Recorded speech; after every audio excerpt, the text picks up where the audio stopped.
بعض لوگ اپنے آپ کو عالم مشہور کرنے کے لیے ایک نیا فتنہ پیدا کریں، اور یہ جو دعا ہے نا، اللہم انی لک صمت و بک آمنت و علیک توکلت و علی رزقک افطرت، یہ افطاری کے بعد پڑھنی چاہیے۔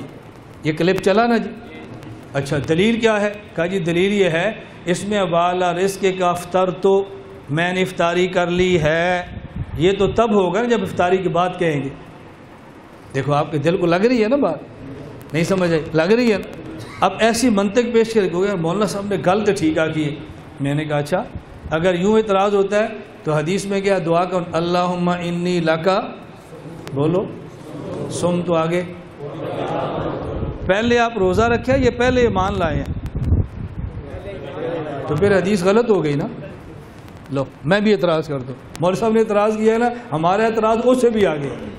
آپ نے کہا افطاری کے بعد ہے، میں کہوں گا حدیث ہے ہی نہیں، ہے ہی جھوٹ۔ کیوں؟ پہلے ایمان ہے یا پہلے روزہ ہے؟ اور حدیث میں پہلے کیا ہے؟ لو حدیث ہی نہیں، دیو جواب۔ میں تو اس سے بڑا مولوی نکلا ہوں گا جس نے انکار کر دی ہے، اس نے تو تھوڑی سی سلپ آگے پیچھے کیا ہے نا، اور ہم نے ویسے ہی اکھاڑ دی۔ اب کیا کرو گے؟ کتنی بڑی جہالت ہے۔ مولانا صاحب جواب دو۔ میں نے کہا میرے بیان سنتے؟ جی نہیں۔ تو میں نے کہا بیان سنتے تو جواب کی ضرورت ہی نہ پڑتی۔ مسئلہ کیا ہے؟ اچھی طرح بات سمجھو، یہ عربی زبان کا قاعدہ ہے، عربی زبان کا ضابطہ ہے کہ جس کام کا ہونا یقینی ہو نا اور بعد میں ہونا ہو، اس کو ماضی کے صیغے سے تعبیر کر دیتے ہیں، اور یہ عربی میں بھی ہوتا ہے، ہمارے ہاں بھی ہوتا ہے۔ اچھا بھئی کل سے آپ نے ہمارے گھر کام کرنا ہے، میں جی 1000 روپیہ مزدوری لوں گا، ہو گئی دے دی پیسے میں نے اس کو۔ میں کیا کہہ رہا ہوں؟ یہ کل آئے گا یا نہیں؟ آپ پکڑو پاگل آدمی، مولوی صاحب نے دیتے ہی نہیں، کہتے ہیں ہو گئی، اور بیوقوف پٹھان آدمی تینوں کی پتہ پیسے نہ، وہ کہتے ہیں استاد جی نے فرمایا نا ہو گئی، اس کا مطلب ہو گئی۔